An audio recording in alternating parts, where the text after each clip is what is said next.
सोचिए, एक राष्ट्रीय डाक टिकट ये सिर्फ कागज का एक टुकड़ा नहीं होता, बल्कि एक बहुत गहरा सम्मान होता है। ये उस विरासत की पहचान है जिसे एक देश हमेशा याद रखना चाहता है। तो आज हम ऐसे ही एक सम्मान के पीछे की कहानी को समझेंगे। तारीख थी 23 नवंबर 2013 जब भारतीय डाक विभाग ने ये स्मारक डाक टिकट जारी किया। पर सवाल ये है कि आखिर ये राष्ट्रीय सम्मान किसे और क्यों दिया गया था। तो इस विश्लेषण में हम इसी सवाल की तह तक जाएंगे। आखिर सत्य साई बाबा कौन थे और उनका काम इतना ज्यादा महत्वपूर्ण क्यों माना गया कि उन्हें ये सम्मान मिला। चलिए, इस सवाल का जवाब ढूंढने के लिए थोड़ा समय में पीछे चलते हैं और उस व्यक्ति को जानते हैं जिनका नाम इस टिकट पर है। इनकी कहानी शुरू होती है पुट्टपर्थी के एक छोटे से गांव से, जो अब आंध्र प्रदेश का हिस्सा है। इनका जन्म का नाम था सत्यनारायण राजू। और फिर सिर्फ 14 साल की उम्र में 20 अक्टूबर 1940 को उन्होंने एक बहुत बड़ा फैसला लिया। उन्होंने स्कूल छोड़कर अपना पूरा जीवन मानवता की सेवा के लिए समर्पित कर दिया और यहीं से उनके मिशन की एक तरह से शुरुआत हुई। ये टाइमलाइन उनके जीवन के मुख्य पड़ावों का एक क्विक स्नैपशॉट है। जन्म से लेकर सेवा के संकल्प तक, और फिर शिक्षा और स्वास्थ्य सेवा में उनके बड़े कामों से लेकर उनके निधन और आखिर में इस राष्ट्रीय सम्मान तक। ठीक है, तो हमने ये तो जान लिया कि वो कौन थे, पर उनके काम के पीछे की सोच क्या थी, वो किस दर्शन में विश्वास करते थे। स्रोत सामग्री के अनुसार उनके पूरे दर्शन का, उनकी पूरी फिलॉसफी का सार बस एक शब्द में छिपा है: प्रेम।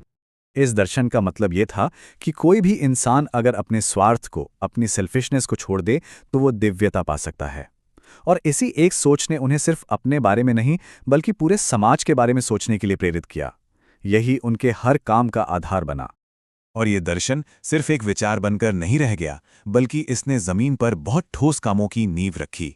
क्या आप जानते हैं, राजाओं के कुछ ऐसे शौक भी थे जो उनकी सल्तनतों जितने ही दिलचस्प थे। हॉबी ऑफ किंग्स हर हफ्ते ऐसी ही अनसुनी कहानियां लाता है। शाही रहस्यों की गहराई में उतरने के लिए अभी सब्सक्राइब करें। इसी दर्शन से सेवा के 3 बड़े स्तंभ खड़े हुए: मुफ्त शिक्षा, मुफ्त स्वास्थ्य सेवा और मुफ्त पीने का पानी। चलिए अब एक एक करके इन्हें समझते हैं। तो सबसे पहले बात करते हैं शिक्षा की। 1981 में जो इंस्टीट्यूट स्थापित किया गया, वो सिर्फ किताबी ज्ञान नहीं देता था। वहाँ एकेडमिक ज्ञान को भारत की आध्यात्मिक विरासत के साथ जोड़ा जाता था। छात्रों के अंदर ग्राम सेवा यानी आसपास के गांव की निस्वार्थ सेवा करने की भावना जगाई जाती थी। और सबसे खास बात ये थी कि यहाँ दी जाने वाली सारी शिक्षा पूरी तरह से मुफ्त थी। अब बात करते हैं उनके काम के दूसरे स्तंभ की, स्वास्थ्य सेवा, जो किसी क्रांति से कम नहीं थी। उनके स्वास्थ्य सेवा मिशन का पैमाना इस एक नंबर से समझा जा सकता है: 2।